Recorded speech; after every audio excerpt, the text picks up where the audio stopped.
ఎట్లా ఇక్కడి వరకు వచ్చినాం కదా, ఉండిపోదాం. అత్తగారు ఇల్లు ఇది, ఇంకోసారి ఆలోచించుకో. అందరూ ఎంతో మంచోళ్ళలాగున్నారు.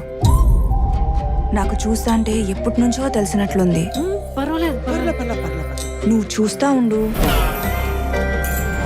వారం రోజుల్లో ఫుల్గా కలిసిపోతాం అందరం. అంత ఫీల్ అవద్దు. ఇప్పుడు ఉంటుంది చూడు ఫుల్ ఎంక్వైరీ కమిషన్. ఏంది?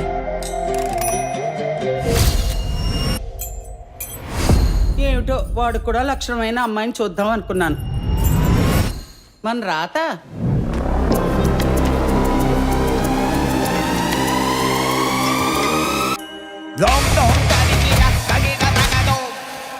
వీడెలా ఉంటున్నాడో తింతో.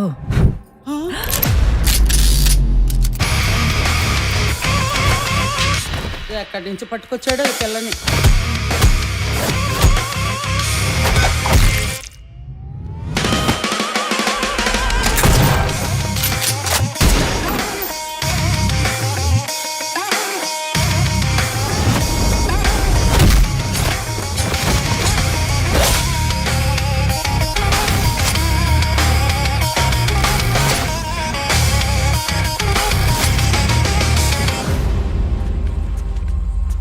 మంచి కోడలు ఎలా ఉండాలో వదిని చూసి నేర్చుకో.